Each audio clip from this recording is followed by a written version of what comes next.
Ya, entonces ya está la grabando.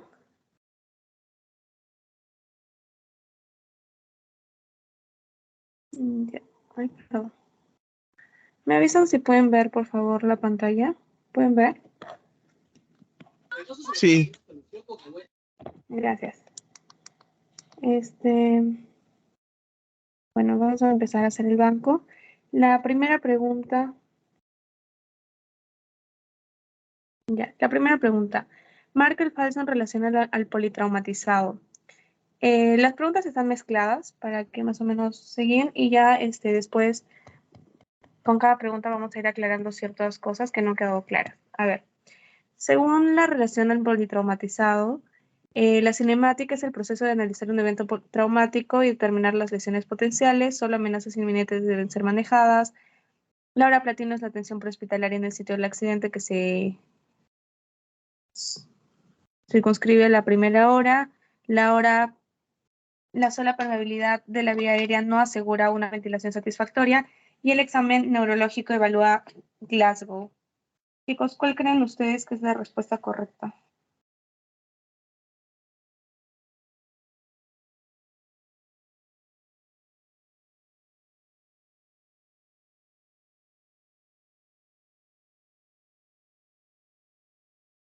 Bueno, ahí está marcado, no es la C, pero vamos a ver por qué.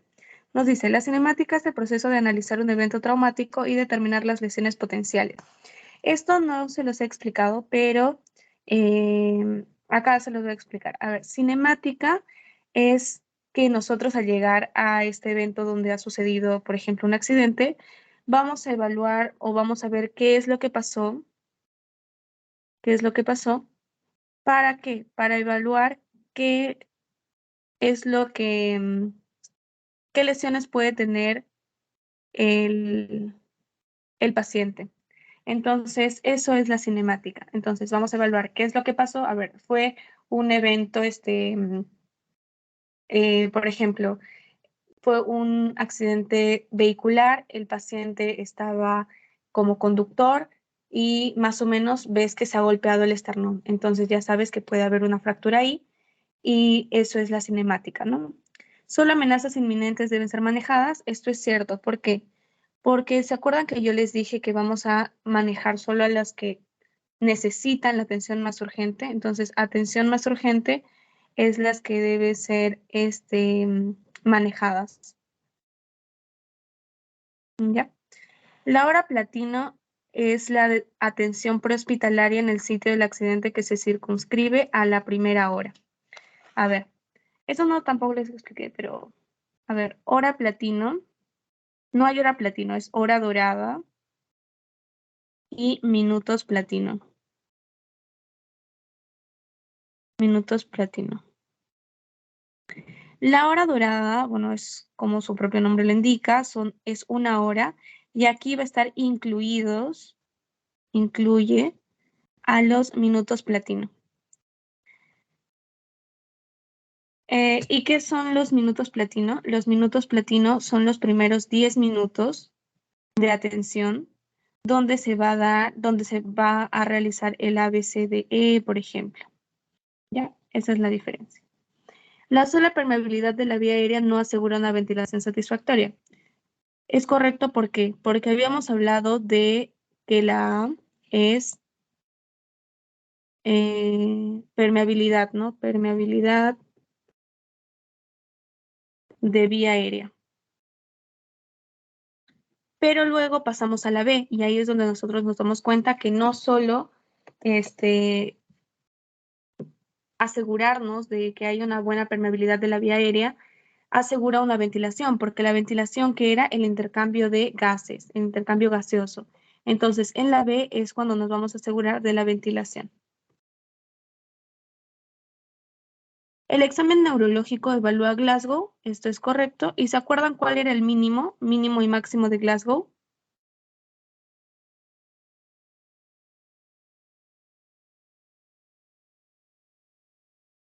Chicos, ¿se acuerdan cuál era el mínimo y el máximo de Glasgow?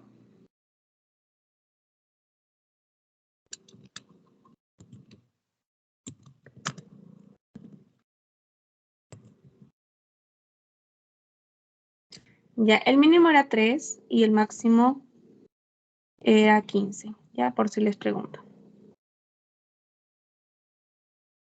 ¿Esta pregunta quedó clara, chicos?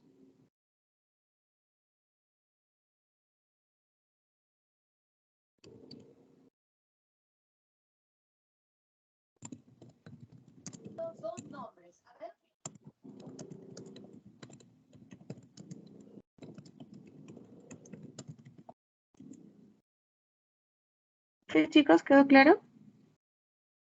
Sí, pero entonces la hora dorada no tiene una definición, solo es lo que incluye a los minutos latinos.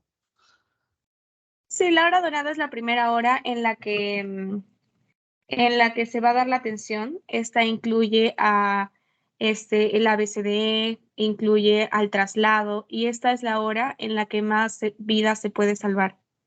O sea, esta es donde tú puedes salvar, o sea, la vida de la persona se puede salvar, pero pasando esta hora, digamos que el porcentaje disminuye en cuanto a que se salve su vida.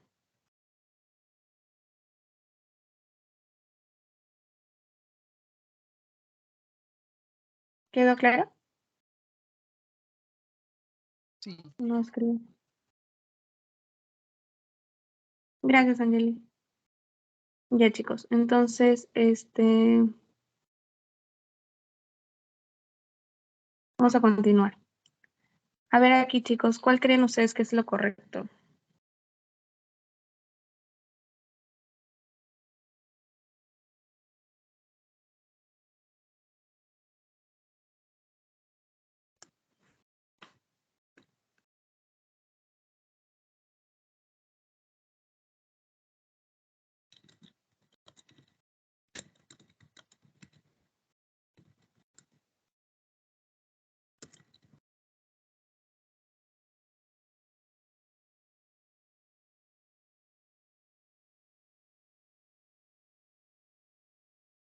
Bueno, aquí también está marcado, ¿no? Es la A.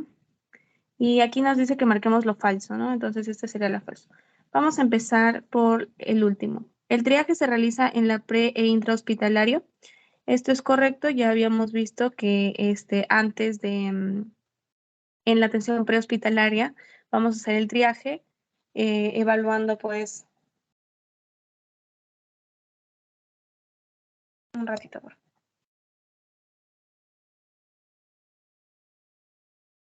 Ya, entonces el triaje se va a hacer antes para evaluar cómo está el paciente, cómo se encuentra y si lo vamos a atender ahí mismo. Y intrahospitalario para saber cómo se ha encontrado en el momento, o sea, transcurrido el tiempo desde que pasó el accidente hasta que llegó al hospital. Ahora, al hacer el examen de exposición de la evaluación inicial, ¿se considera prevenir la hipotermia?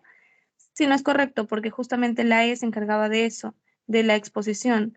En la exposición vamos a tratar de evitar que se llegue a la hipotermia porque puede causar otros daños. Perdón.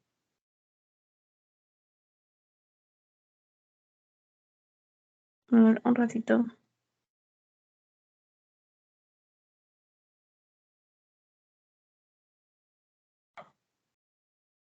Ya. Entonces, la pérdida sanguínea por fractura de pelvis es de más de 1,5 litros. Esto no les especifiqué porque esto se ve mayormente en hemorragias, pero sí ténganlo en cuenta porque puede que les pregunten, por eso coloqué la pregunta. La fractura de pelvis les había comentado que es de las más peligrosas porque es la que más sangra y tiene pérdida de sangre de 1,5 litros a 2 o más incluso. La pérdida sanguínea de fractura de húmero es de 750. Esto también ténganlo en cuenta. Lo vamos a ahondar mucho más en cuanto a, me parece que hemorragias o fracturas. Y pero igual, ¿no? Ténganlo en cuenta. Húmero 750, pelvis 1,5 litros a 2. Y por último, la A, que es la respuesta. El neumotórax, atención, se resuelve insertando la aguja en el tercer espacio intercostal encima de la cuarta costilla de la línea media clavicular. Ya, les había, no sé si les comenté, pero no era en el tercer espacio, sino era en el segundo. Segundo espacio intercostal en la línea medio clavicular. Ya, chicos, es por encima no de la cuarta, sino de la tercera. Tercera. ¿Quedó claro esta pregunta, chicos? Esto lo he puesto más para aclarar ciertos temas.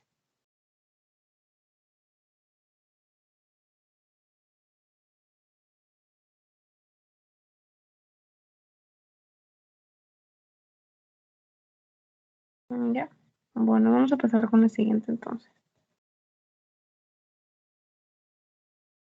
A ver, marque la respuesta incorrecta. La respiración consiste en una sucesión rítmica y fluida de la inspiración y expiración.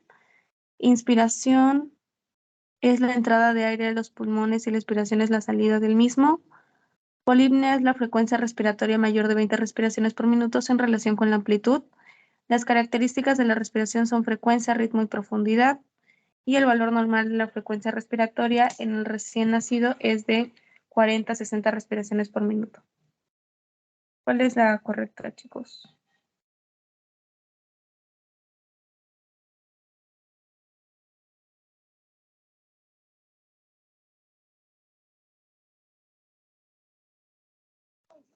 ¿Sí? Muy bien, así. ¿Por qué? Porque la polipnea habíamos dicho que sí es una frecuencia respiratoria más de 20, pero está relacionado, no es que no está relacionado con la amplitud, de hecho, la frecuencia respiratoria más de 20 se subdivide en respiración superficial y polipnea, ¿no? ¿Y qué sería la polipnea? Es una taquipnea, es decir, una frecuencia respiratoria mayor de 20, más un aumento en la amplitud. Aumento en la amplitud.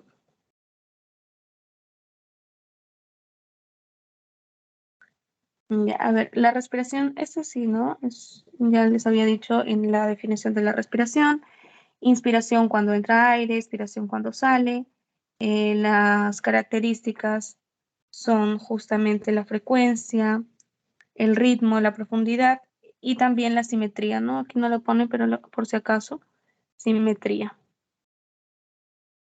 El valor normal de la frecuencia respiratoria de un recién nacido es de 40 a 60. ¿Es correcto? Ya sabemos por qué. Porque la frecuencia, en realidad la mayoría de, como la frecuencia respiratoria, la frecuencia cardíaca, en los bebés va a ser mucho mayor que en los demás, en los adultos o en los niños.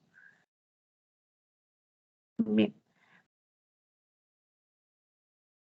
Para pasar 3.6 litros de dextrosa por vía endovenosa en 12 horas, en el goteo debe ser, ¿cuántas gotas por minuto, chicos? A ver, calculenlo.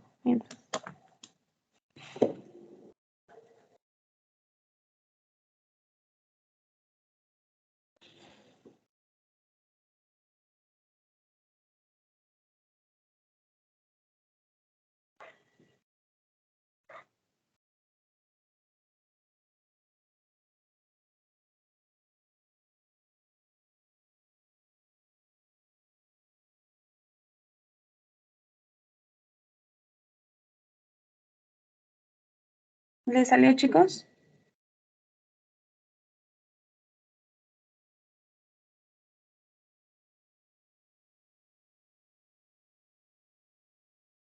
Ya, a ver, vamos a resolver conmigo.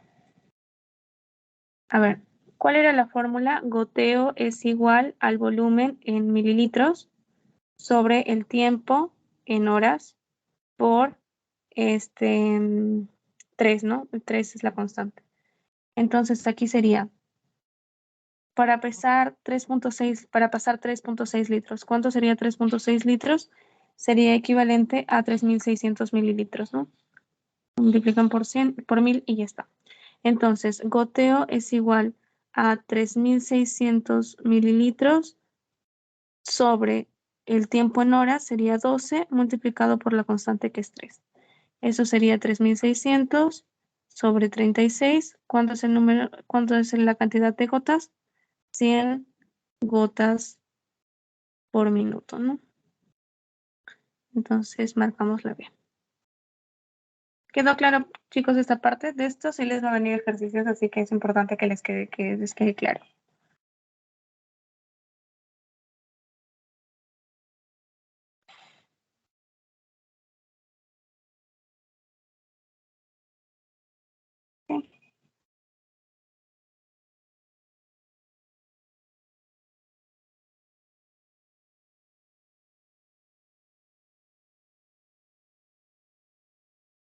Ya, entonces vamos a continuar. A ver, vía subcutánea se puede administrar excepto insulinas, analgésicos, heparinas, adrenalina, atropina.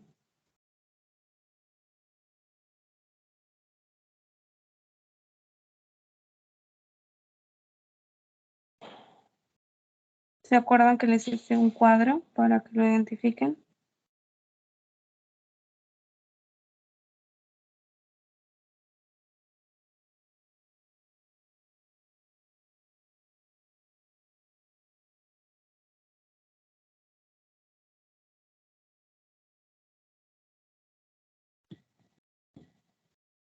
Ya, la respuesta correcta sería analgésicos. Esto les había puesto en el cuadrito del PPT, revísenlo por favor. Y los analgésicos normalmente se ponen intramuscular. Intramuscular. Ya, ahí.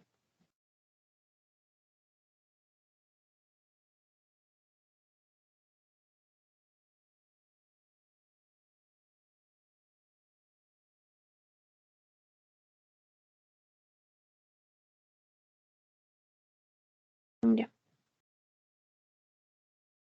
Esta pregunta, chicos, dice, marca el verdadero en relación a los inyectables. Inyectar el medicamento rápidamente para su mejor absorción.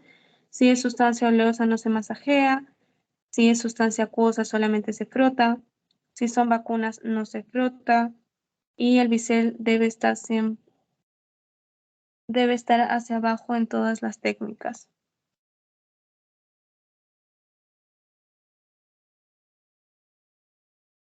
¿La B? Ya dicen la B. ¿Otros chicos? ¿La B?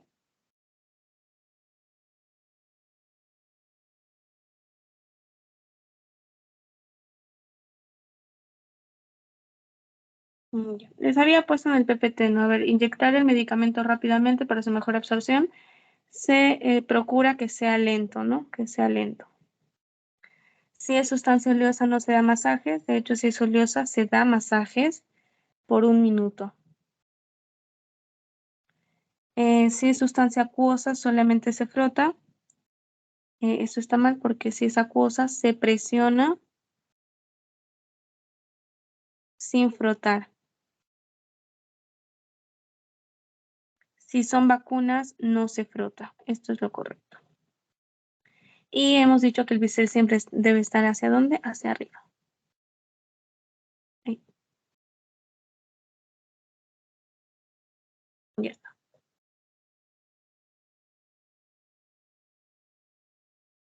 A ver, sobre el atragantamiento y la asfixia, chicos.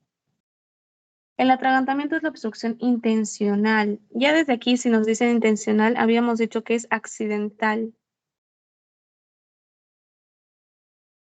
El atragantamiento es la obstrucción accidental de las vías respiratorias bajas, mientras que la asfixia consiste en la imposibilidad de realizar un adecuado intercambio gaseoso.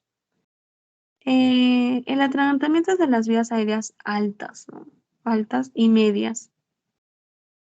Altas y medias.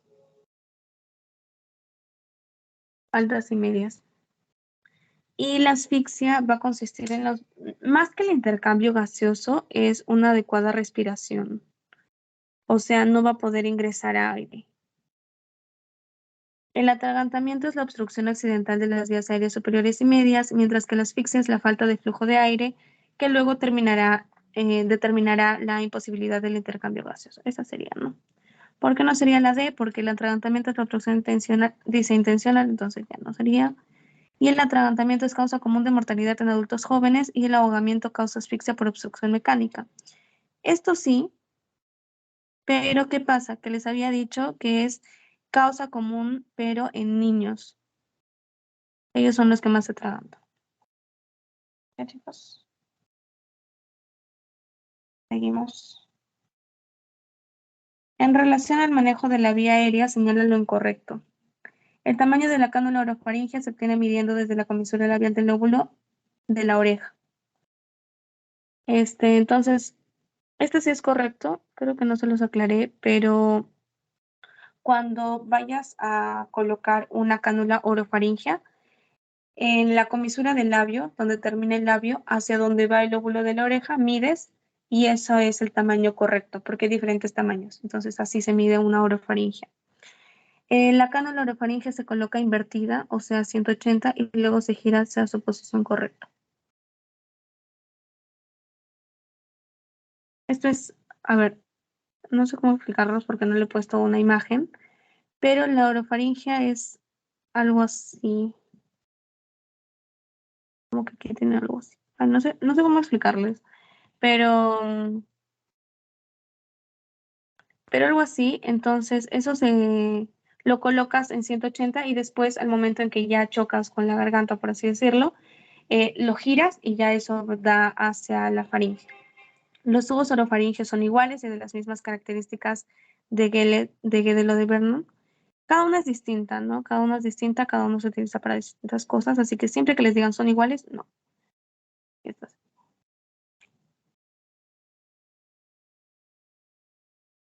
Ay.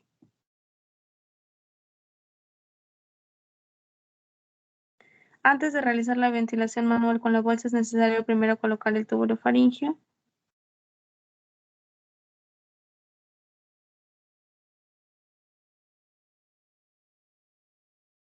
Ya.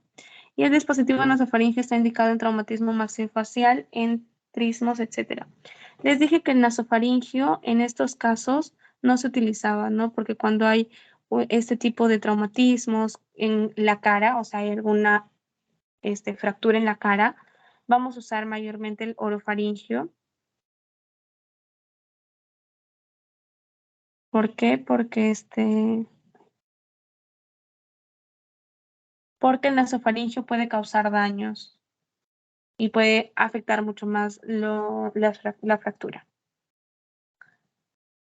El paciente varón, 56 años, sufre accidente de moto, cae con lesión columna cervical y craneal, cursando con apnea se le apoya con ventilación con bolsa de resucitación manual, el AMBU, pesa 70 kilos, el volumen de aire a administrar es de... Chicos, ¿cuánto se administraba? ¿Se acuerdan que les dije en la clase pasada? Con el AMBU.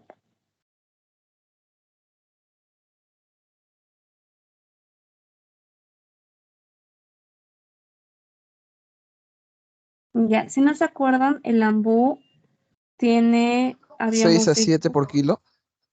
sí, muy bien, 6 a 7 por kilo. Entonces, lo único que tendrían aquí sería, lo único que tendrían que hacer es multiplicar, ¿no?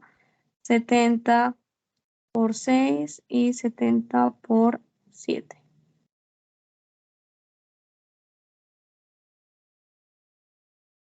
Entonces sería de 420 a 400 centímetros cúbicos. Ya, chicos, esto es importante que se lo aprendan. En reanimación cardiopulmonar, la activación del sistema de emergencia médica se realiza cuando. Esto les expliqué, chicos, la última semana. ¿Cuándo fue? ¿Domingo? Antes de ayer. ¿Cuál sería lo correcto?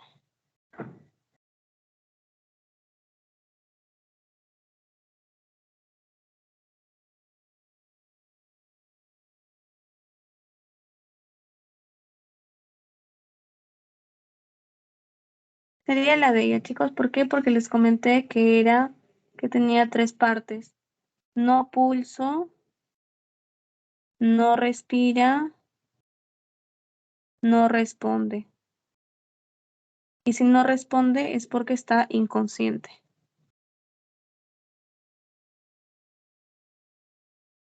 Ya. En relación a la temperatura, marca lo correcto. El termómetro de tira plástica es muy confiable. Les comenté que el termómetro de tira plástica es el menos confiable, el que menos debemos usar y que mayormente lo usan las mamás de los bebitos, ¿no? Pero es el que menos se usa porque no es confiable. El termómetro de mercurio seguro en niños pequeños es falso. ¿Por qué? Porque les había comentado que los niños tienden a morder las cosas. Entonces, si muerden un termómetro de mercurio, es probable que se intoxiquen. El termómetro óptico requiere bajar la oreja hacia adelante. El termómetro digital requiere más de 1 minuto para la lectura debidamente calibrados. El termómetro rectal tiene el bulbo más corto, redondeado. Creo que les había dejado esta pregunta en un Forms. Sería la ley, ¿no? El óptico no es hacia adelante, sino es hacia un costado. El digital ya les había dicho que es 1 minuto o incluso menos. Y el rectal, a diferencia del oral, es más corto y redondeado.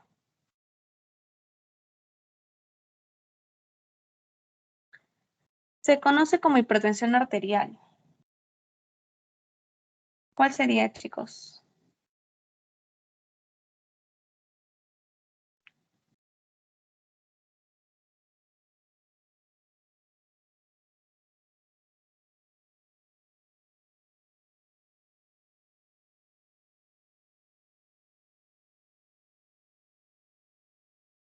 Ya.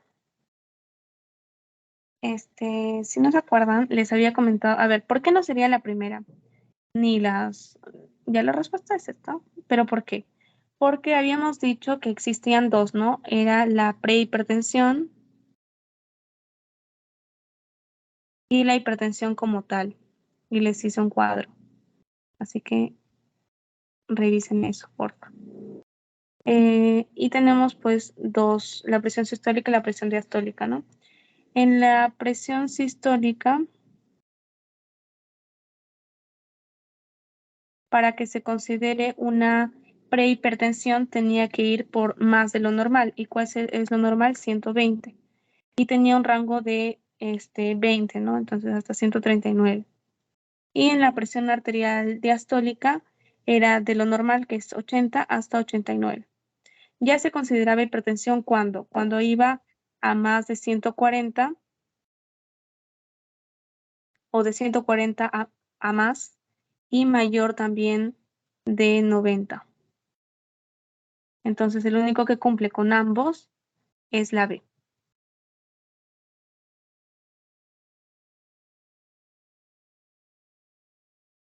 En relación con los gases del aire inspirado y expirado, marca el verdadero. El nitrógeno es el aire. A ver, chicos, ¿se acuerdan?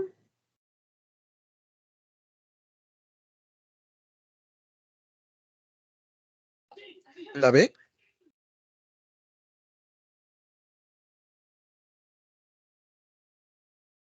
Sí, muy bien, la B. ¿Por qué? El nitrógeno expirado corresponde al 68, era 74, ¿no? 74. El oxígeno de aire inspirado corresponde a 16, es correcto, como dijo su compañero. El dióxido de carbono en el aire inspirado corresponde al 4. Ese era en el expirado, ¿no? En el inspirado era 0,04. El nitrógeno en el aire inspirado corresponde al 88. El nitrógeno no cambia, así que en ambos es 74. El dióxido de carbono en el aire inspirado corresponde al 0,04. Ya había comentado que es 0,04. Ya está.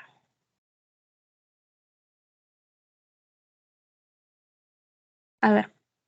Paciente masculino de 28 años con antecedentes de hipertensión arterial, sin tratamiento médico, refiere trabajar como bombero y presta servicios durante el incendio de Villa El Salvador. De pronto explota el camión cisterna lleno de gasolina. Él se encontraba caminando, la explosión por fuego directo lo lesiona y lo expulsa contra un muro de una casa vecina. Ahí se golpea la cabeza.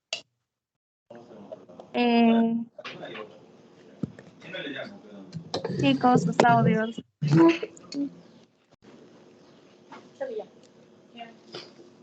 Yanela, por favor.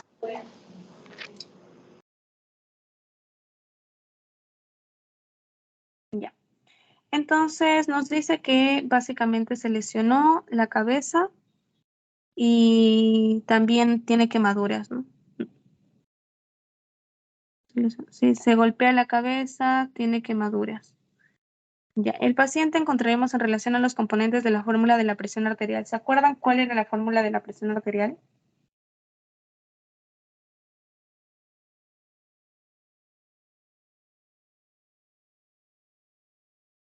Chicos, bueno, ya. La presión arterial, les comenté que era igual al gasto cardíaco por la resistencia vascular sistémica. Y el gasto cardíaco a su vez era igual a la frecuencia cardíaca por el volumen de eyección sistólica. Entonces quedaba con que la presión arterial era igual a la frecuencia cardíaca por el volumen de eyección sistólica por la resistencia vascular sistémica. Entonces, si el paciente se ha golpeado, y imaginémonos que bueno, está golpeado y probablemente tenga heridas, ¿no? Dice, la caída del volumen de eyección sistólica, disminución de la frecuencia cardíaca y aumento de la resistencia vascular sistémica. Caída del volumen de eyección sistólica, disminución de frecuencia cardíaca y caída de la resistencia vascular sistémica. Aumento del volumen de eyección sistólica, disminución de la frecuencia cardíaca y aumento de la resistencia vascular sistémica. Caída del volumen de eyección sistólica, aumento de la frecuencia cardíaca, aumento de la resistencia vascular sistémica inicialmente y luego esta caería. Sería la D. ¿Por qué? Porque cuando nosotros, por ejemplo, estamos sangrando, lo que va a tratar nuestro corazón de hacer, obviamente está sangrando y tu volumen de eyección sistólica va a caer. ¿Por qué? Porque si estás sangrando tienes menos sangre, entonces es obvio que menos sangre va a salir de tu corazón. ¿Por qué aumenta la frecuencia cardíaca? Porque al inicio tu corazón va a tratar de hacer todo lo posible para empezar a latir más rápido y que la sangre siga circulando en tu cuerpo. Eso es lo que trata de hacer tu corazón. Aumenta la resistencia vascular sistémica para que todo esto pase, o sea, la frecuencia cardíaca y se aumenta la resistencia vascular sistémica para que se mantenga en equilibrio tu cuerpo, por así decirlo. Es una respuesta que tiene tu corazón, ¿no? Pero en cierto punto tu corazón se va a cansar, ya no va a poder más y va a caer, va a caer. ¿Ya, chicos? Entonces, siempre traten de, o sea, acordarse la fórmula, pero acordarse cada cosita para que más o menos ustedes sepan relacionarlo. ¿Quedó clara esta parte, chicos? ¿Hasta ahorita?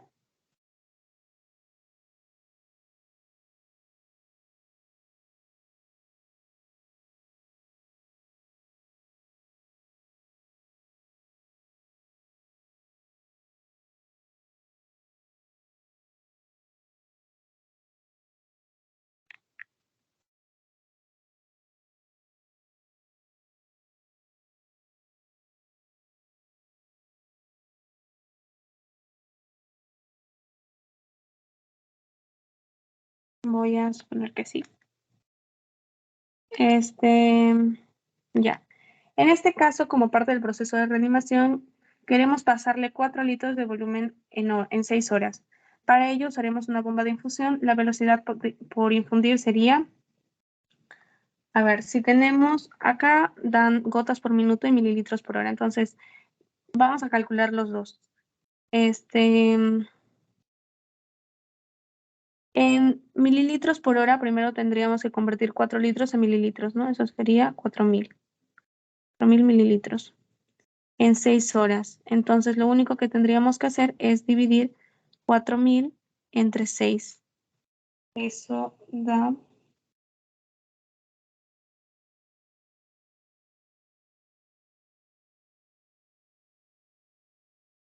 66,6, que si lo redondeamos sería, perdón, 6.066. Ay, perdón, 666. 666 que lo redondeamos a 667.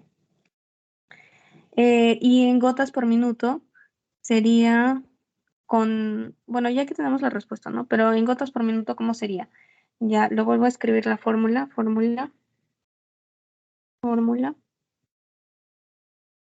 Goteo es igual al volumen en mililitros sobre el tiempo en horas multiplicado por 3.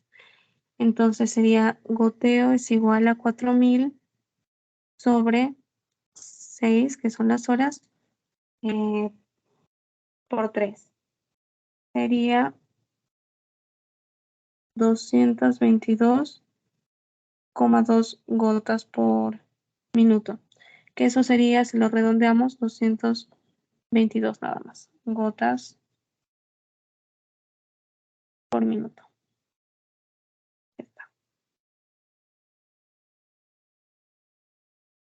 ¿Quedó dudas hasta ahí, chicos, o todo claro?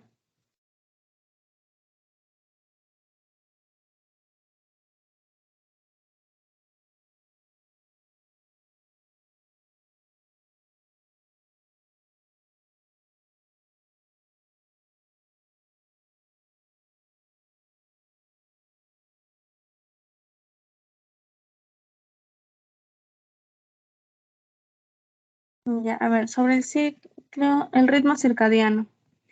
Es la expresión de los cambios del metabolismo energético basal en función al nivel de la actividad de la persona. El punto de mayor actividad se logra a las 6 a.m., que es el momento del despertar, y el menor nivel de actividad se logra a las 4, que es la hora de la siesta. A mayor metabolismo basal disminuirán los parámetros de los signos vitales. Puede existir fiebre en niveles inferiores de los dictados por el ritmo circadiano. Es la representación del peso del paciente en relación a su talla.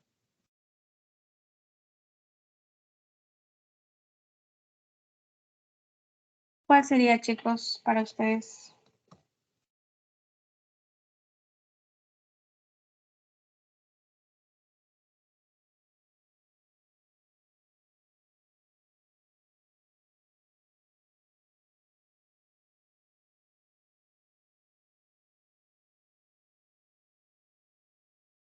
Chicos.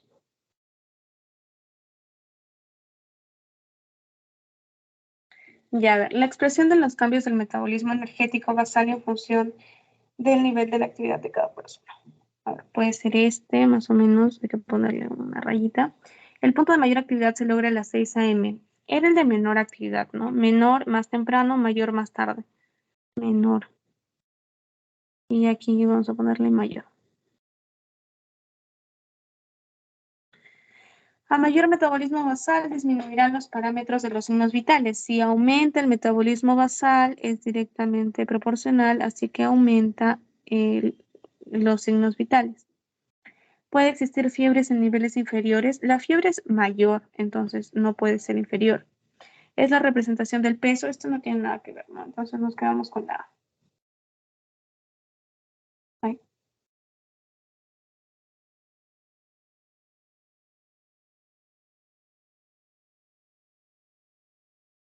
ya.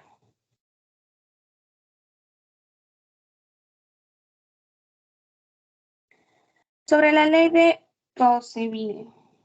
¿Se acuerdan de esa ley, chicos? Chicos, ¿se me escuchan? ¿No? Sí. Ya, gracias, pensé que no.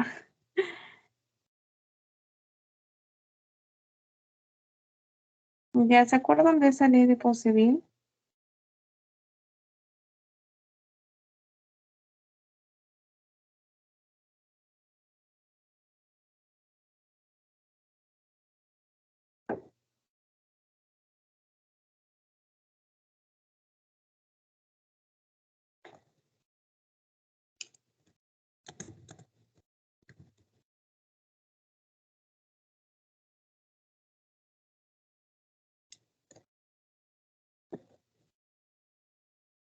Ya, esto es más física, ya, chicos, pero sí acuérdense que es si aumenta la viscosidad, o sea, si la sangre se vuelve más pesada, o sea, los glóbulos rojos aumentan, se vuelve más viscosa, más espesa, por decirlo así, la sangre puede tener un mayor flujo turbulento. ¿Se acuerdan del flujo turbulento que les había dicho? Que es cuando la sangre como que va en todos lados y puede ocasionar coágulos, por ejemplo.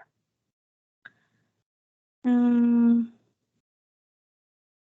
ya, eso.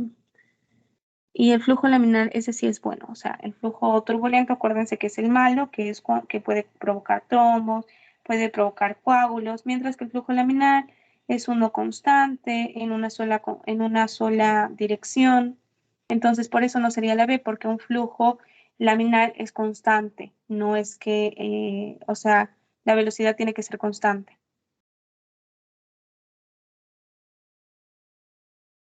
Ya. Sobre la técnica de toma de presión arterial en el contexto de nuestro paciente. A ver, si ya habíamos visto que la presión arterial es una multiplicación y si se disminuye la frecuencia cardíaca, y se disminuye la resistencia vascular sistémica, entonces no sería hipertensión, ¿no? Porque sería hipotensión en todo caso, tendría que subir para que haya una hipertensión.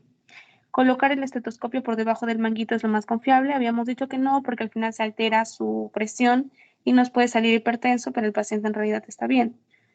La presión arterial palpatoria sería la mejor manera de tener una presión arterial en el contexto de la urgencia. Recuerde que es una escena segura, pero hay varios heridos por atender. Les había dicho, ¿no? Que ya saben que si, o sea, estás en un contexto de urgencia, no vas a sacar tu tensiómetro, tu estetoscopio y le vas a tomar la presión al paciente. Entonces lo que vas a hacer es palparle el pulso y de acuerdo al pulso que palpes, ¿no? Si puedes palpar el inguinal, si puedes palpar el radial o simplemente solo el pulso carótido, entonces depende a eso vas a saber cuánto es su presión aproximadamente.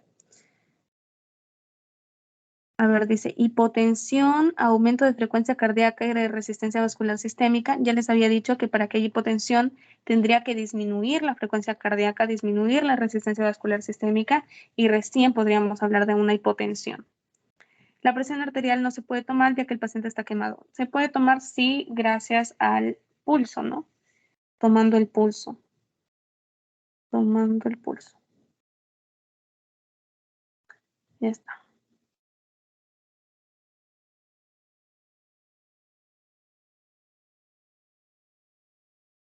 A ver, ¿cuántos nos faltan? 2, 3, 4, 5. 9. Ya, chicos. A ver. Dice, acerca de las ventilaciones durante el RCP es falso. Si el paciente está en paro cardiorrespiratorio, entonces se dan 110 compresiones y una ventilación cada 5 a 6 segundos durante 2 minutos. Al recuperar al paciente debemos colocarlo en posición del SIMS.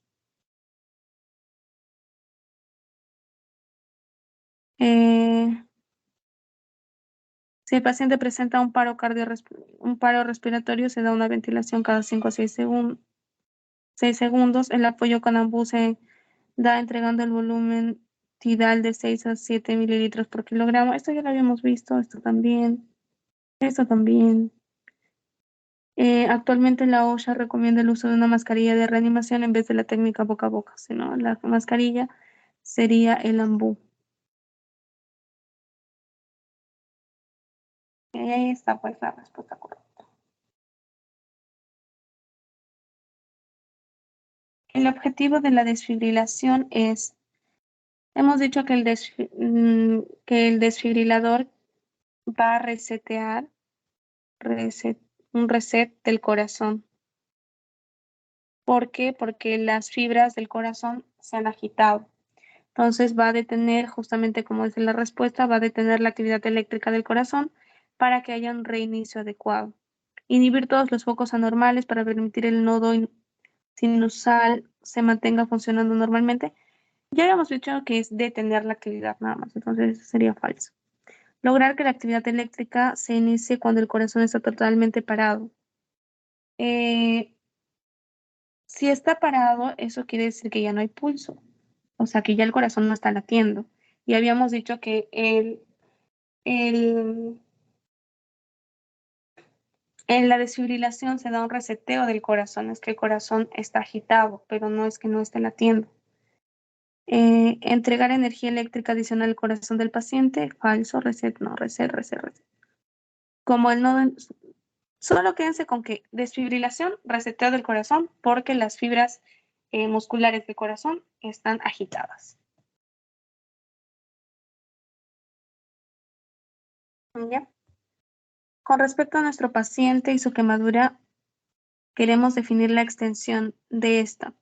Existe compromiso de cara y tórax anterior, abdomen y ambos miembros inferiores en región anterior. Chicos, ¿se acuerdan cómo sacar el porcentaje?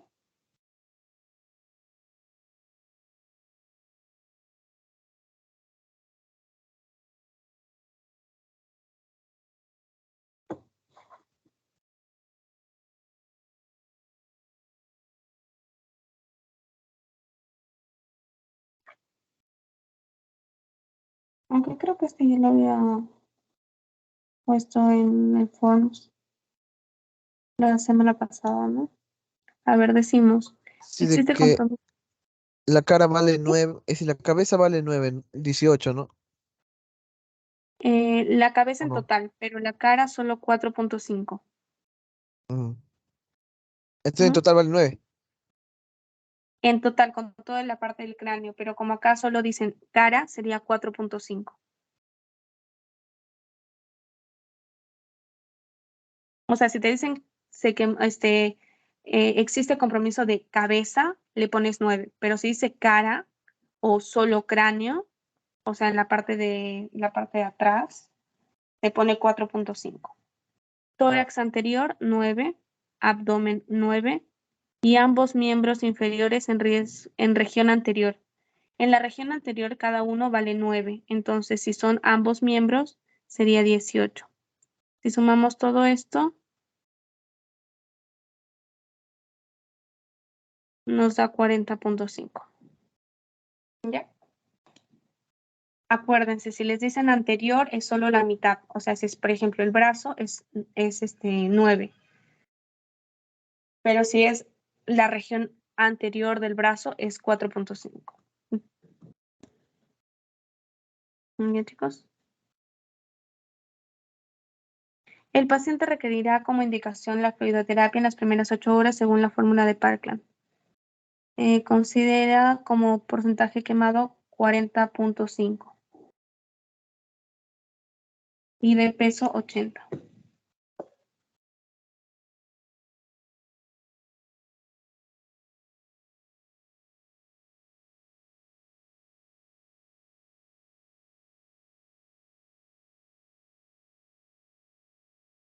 Ya, a ver.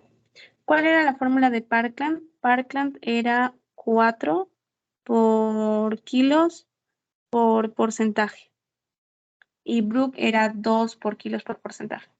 Pero te está diciendo solo en las primeras 8 horas, así que sería la mitad. Pero vamos a calcular todo y después lo dividimos entre 2. Entonces tenemos 4 por los kilos que te dicen 80 por el porcentaje de quemado que ya te lo dan, 40.5. Y esto hay que dividirlo entre 2 porque solo van a ser las 8 primeras horas. O sea, recuerden, 50% las 8 primeras horas y 50 el resto. Esto da 6.480. Ahí está. Bien, chicos. Ahora, esta. En el abdomen, de acuerdo a su división, se hallan los siguientes órganos. Me había olvidado de colocarles esta imagen en el PPT, pero este PPT sí se los voy a pasar. Y esta es la división. Apréndanse ciertas cosas como, eh, a ver, el ciego, el apéndice, la vejiga, el estómago. mm, Y la vesícula biliar. Eso es más que todo. Entonces aquí, por ejemplo, les dicen en el hipocondrio derecho, aquí en el hipocondrio derecho se encuentra el vaso. No, porque solo se encuentra el hígado, la vesícula biliar y la tercera parte superior del riñón. En el mesogastro se encuentra la vejiga y así, ¿no? Entonces esta parte sí tienen que aprenderlas. Entonces, si nos vamos a la fosa ilíaca derecha, que se encuentra aquí, en esta parte de aquí, fosa ilíaca derecha, nos encontramos que ahí está efectivamente el apéndice. Entonces, de ahí esto sí, algunas cositas, o sea, no todo, como les dije, vesícula, apéndice, vejiga, estómago, y eso, no viene más.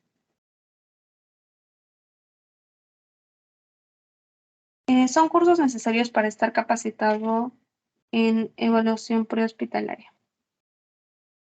No sé si esto les había puesto en el PPT, me parece que no. ¿La D? La de,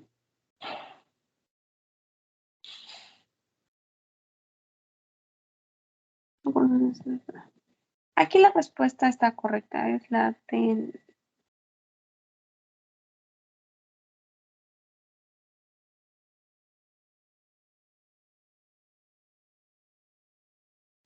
La D no sería porque aquí dice excepto, ¿no? Y si estamos hablando de la que no es, entonces el ATLS es justamente la atención especializada.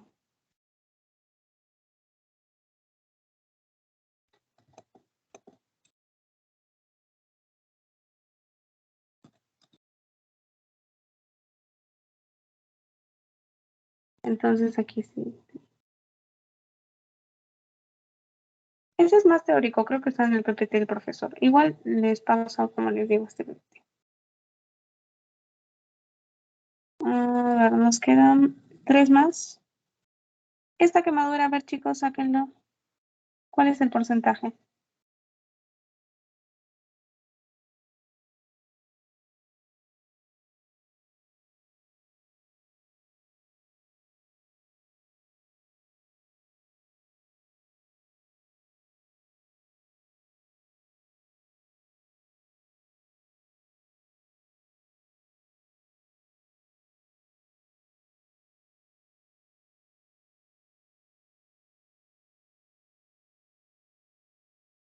A ver, dice, una quemadura que afecta toda la parte anterior de, no la posterior de los miembros superiores e inferiores. A ver, de los dos nos dicen, ¿no? A ver, superiores e inferiores del lado derecho. Ya, del lado derecho. La parte anterior de pierna y brazo derecho. De la pierna sería la parte anterior 9, del brazo sería 4.5. La mitad derecha del tórax, si es la mitad del tórax, el tórax es 9, sería 4.5. Y el abdomen también sería 4.5. No hay compromiso ni de cara ni de genitales.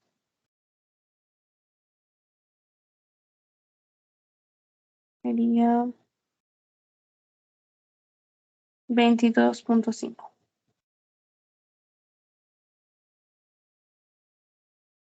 Ya está.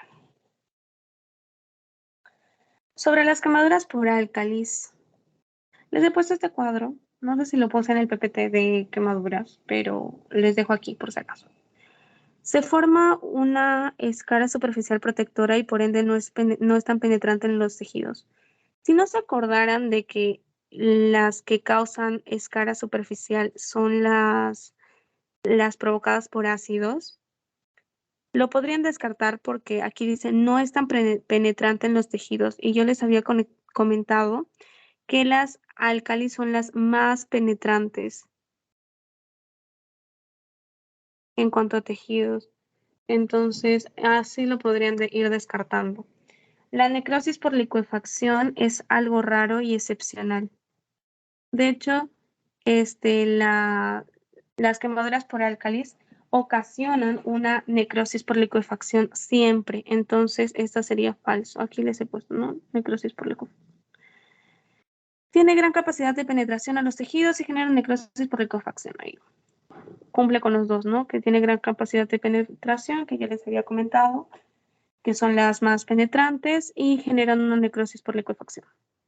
Son quemaduras por coagulación.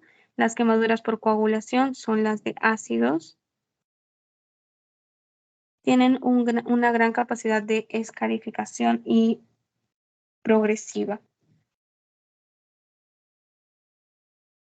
No, supongo que iba total. Aquí está, ¿no? Escarificación total progresiva. Esta también es en ácidos. Entonces, este sí es importante que se lo aprendan, por eso les he dejado acá. ¿Ya?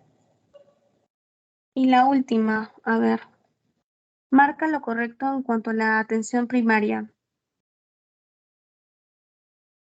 Acá lo correcto es en la fractura de primer y segundo arco costal. Es común el fallecimiento por otras lesiones secundarias de esa lesión, como la ruptura de grandes vasos. ¿Cuál gran vaso? Sería este. Ay, perdón. Okay. Ya, sería la aorta, ¿no? Habíamos visto que el 5%, si no me equivoco, que sufre fracturas de primer y segundo arco costal, mueren por compromiso de la ruptura de la arteria aorta. Ya, chicos, aquí, porque nos... Bueno, chicos, eso ha sido todo. Mucha suerte en su examen, espero que les vaya muy bien. Y ya nos estamos viendo para la semana 7. Si tienen alguna pregunta, si es que les he pasado los exámenes igual, traten de resolverlos, es importante, porque, no sé, te ayuda a ver más o menos cómo es el examen.